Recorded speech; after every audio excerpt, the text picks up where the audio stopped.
శభాష్. నా మందులు ఇంజక్షన్ల కన్నా మీ ప్రేమానురాగాలే ఈయన రోగాన్ని తొందరగా నయం చేస్తాయి. నేను చెప్పిన టైంకి ఈ టాబ్లెట్ కూడా జాగ్రత్తగా వేయండి, తొందరగా కోలుకుంటారు. ఏంటి కోలుకునేందా బొందా? వీడికి సేవలు చేయలేక చచ్చిపోతున్నాం. ఏంటయ్యా మీరు అసలు మనుషుల బస్సులా? ఆయన గురించి చెలగటమాడతారేంటి? నిన్ను కాదు నాన్న,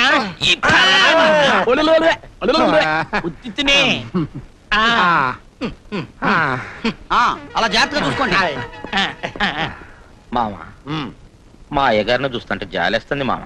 నాకు ఆ అప్పులను చూస్తుంటే ఇంకా జాలేస్తుంది. వాళ్ళ సంగతి దేవుడెరు. మన బాలు ఏమయ్యాడో ఏమో.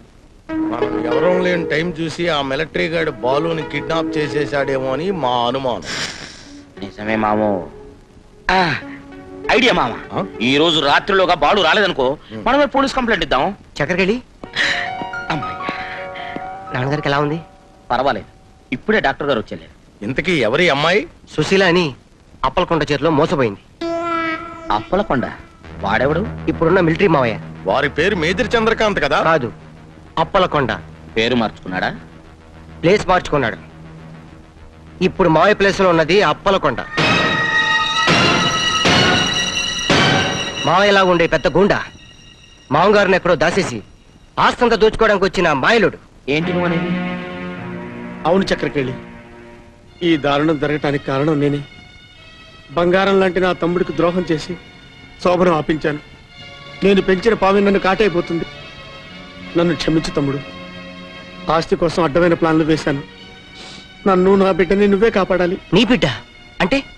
అవును తమ్ముడు, నువ్వు బాబాయివి కాబోతున్నావు. ఎంత శుభార్త చెప్పావు అన్నయ్య, నాకు చాలా ఆనందంగా ఉంది. ఈ విషయం మావయ్యకి తెలిస్తే ఎంత సంబరపడతాడో. ఆ అదృష్టం మనకు లేదురా. ఆ అప్పలకుండా మన ఆస్తికి అసలు వారసుడే పుట్టనిచ్చేటట్లేడు. వాడెవరు పుట్టనివ్వడానికి?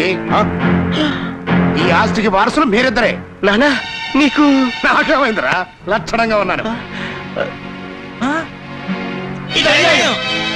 అన్యాయమే. ఏం చేయమంటారయ్యా? సడన్ గా శోభనం క్యాన్సిల్ అయ్యేసరికి మీ అందరి బాధ పడలేక నేను ఈ నాటకం ఆడాల్సి వచ్చింది. అయినా అంతా విన్నర్గా ఒరిజినల్ మేజర్ ప్లేస్ లోకి డూప్లికేట్ కేట్ కూడా వచ్చి కూర్చున్నాడంట.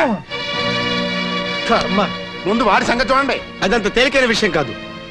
వాడు మామయ్యని ఎక్కడ బంధించాడో తెలిస్తే గానీ వాడు అంతు చూడలేం. ఆ విషయం నాకు వదిలేయండి. వాడే మనల్ని మావయ్య దగ్గరికి తీసుకెళ్లేలా నేను చేస్తాను.